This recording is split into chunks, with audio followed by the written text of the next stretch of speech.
C'est donc une première dans l'histoire de la mobilité chez nous. Une navette électrique sans chauffeur a circulé sur la voie publique à Ans-sur-Lesse. Ce véhicule totalement autonome a transporté et transportera encore des passagers près du domaine. Et pour marquer le coup ce matin, la navette a même embarqué le Premier ministre. Charles Michel, sans chauffeur, même pas peur. Pour les besoins de la mobilité, le Premier ministre inaugure cette première navette autonome sur une route belge.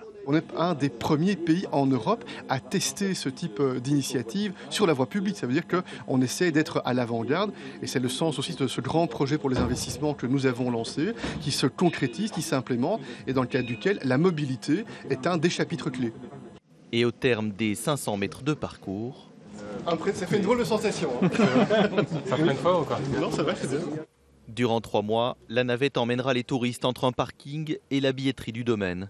Une expérience pilote dans les conditions réelles grâce à la technologie de ce minibus de 250 000 €. Donc vous avez des capteurs dits LIDAR qui se trouvent ici, mais également sur le toit du véhicule, qui sont des capteurs qui vont envoyer des rayons lumineux, qui vont revenir vers le véhicule et qui vont permettre d'évaluer tous les objets qui se trouvent autour du véhicule, d'avoir une cartographie en 3 dimensions en temps réel autour du véhicule et de détecter des obstacles comme des piétons par exemple.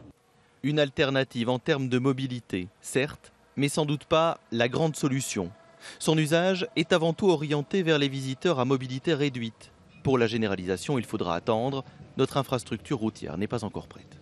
Elle n'est pas au point et d'ailleurs ici pour ce test on a dû revoir en partie l'infrastructure, ajouter un CD de passage pour essayer de limiter en partie les interactions avec les autres usagers et donc c'est clair que dorénavant lorsqu'on refera des routes il faudra tenir compte de ces navettes autonomes et faire en sorte que l'infrastructure soit opportune pour ce genre de véhicules. À l'avenir, le minibus autonome devrait conduire les visiteurs à 1,5 km, soit pile à l'entrée des grottes de Ans.